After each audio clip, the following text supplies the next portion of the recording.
Les gars, c'est dingue. Le Real Madrid vient de s'en prendre violemment au projet de la Liga d'organiser un match du Barça aux États-Unis. Florentino Pérez a officiellement écrit à la FIFA « Bloquez ce match ».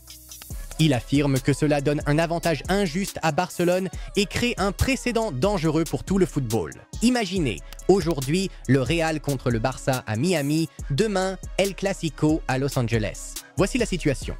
La Fédération espagnole de football, la RFEF, a finalement donné son accord et a transmis une demande à l'UEFA pour que la 70e journée de la Liga, le match Real contre Barcelone, ne se joue pas en Espagne, mais au Hard Rock Stadium à Miami, aux États-Unis.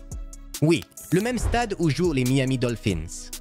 Première véritable étape d'un projet que le président de la Liga, Javier Tebas, rêve de réaliser depuis près de 10 ans. Et ce n'est pas sa première tentative.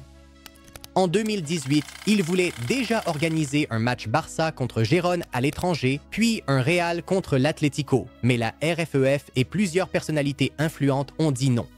Puis la pandémie est arrivée et tout s'est arrêté. L'an dernier, ils ont essayé d'organiser un Atlético contre Barcelone à Miami, mais ils ont raté les délais administratifs.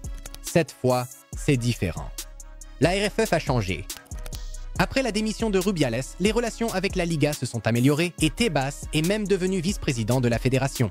Donc maintenant, ils viennent de l'Espagne, mais ils ont encore besoin d'un accord de l'UEFA, de la FIFA et de la Fédération américaine de football.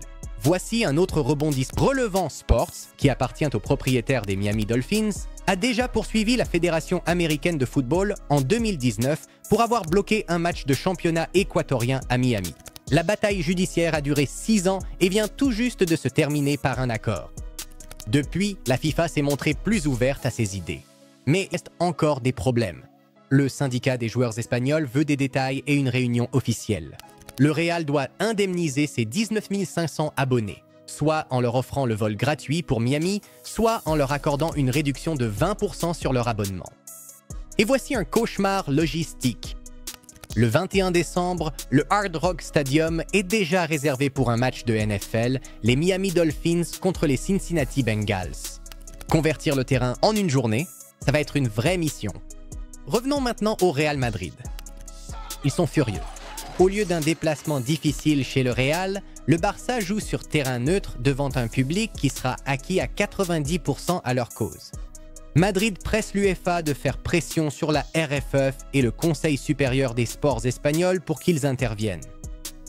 Et voici la vue d'ensemble. Il ne s'agit pas seulement d'un match. Il s'agit de savoir si le football est prêt à rompre avec les traditions. Si le plan de Tebas fonctionne, on pourrait bientôt voir la Ligue des Champions à New York ou un Clasico à Dubaï. Question pour vous. Est-ce un pas audacieux vers l'avenir mondial du football ou une trahison totale des traditions des supporters? Partagez vos avis dans les commentaires, car ce sujet va faire exploser Internet. C'était Football News Tribune. Ce n'est pas seulement de l'actualité footballistique. Alors abonnez-vous et à bientôt.